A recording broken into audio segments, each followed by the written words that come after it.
So I think it's fair to say that even though there's a claim out there that the conflict in Palestine has been going on for hundreds of thousands of years, and even though people say it is a very, very complicated and protracted conflict, if we want to pinpoint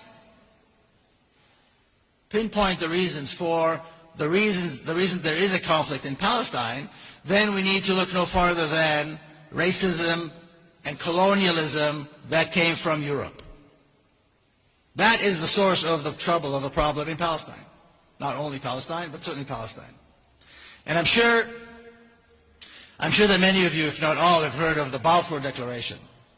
Now, growing up as an Israeli, you would think that the Balfour Declaration is one of the 10 Commandments. That it came down the mountain with Moses, and that Balfour was some kind of a prophet or a saint. Every city, almost every city in Israel, has a Balfour Street or a Balfour Plaza. And growing up, you think that Balfour was, at least a prophet, maybe a king, a Jewish king.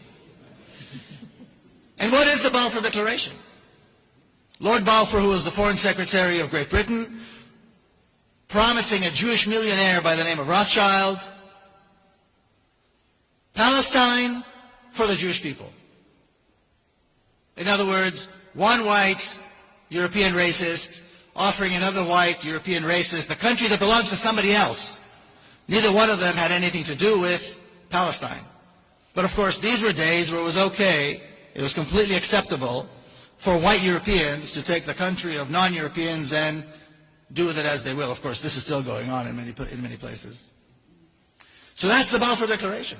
Now, several decades later, we had the United Nations intervene and come up with the partition plan of Palestine. And this is the map they came up with. And today we walked around Amsterdam a little bit and we saw those, what are they called, the bulldog coffee shops? And when we look at this map, when I look at this map, I get a sense that whoever drew the map must have been sitting in one of these coffee shops when they were drawing this map. First of all, when you look at the map, it's absurd. The boundaries are absurd. There's nothing there that is actually practical. But that's just one aspect of the madness. The other aspect of the madness, which really convinces me that they must have been high or drunk when they drew this map and when they came up with this plan, is the following. In 1947, the entire Jewish community in Palestine numbered about 500,000 people.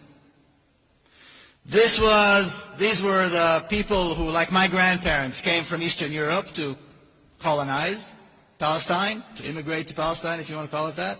And then my parents' generation, who were born there. First generation Israelis, if you will. That's it. It was a community that had practically just come out off the boat. The native Palestinian Arab community was about 3 times larger. Yet the partition plan, or in the partition plan, they allocate the larger portion of the country to the smaller Jewish community. And the local Palestinian native community was supposed to be satisfied with a smaller portion of the land. And this was somehow supposed to work. Even today people say, it's all the Palestinians' fault, this whole conflict, because they rejected the partition plan. Of course, who would not reject such a mad idea, such a crazy plan? But there's something else about this plan that is important to understand. What emerged the next day are 2 diametrically opposed narratives. 2 histories that are the absolute opposite of each other. Cannot be bridged, cannot be brought together. And when we accept one, we reject the other. It is that extreme.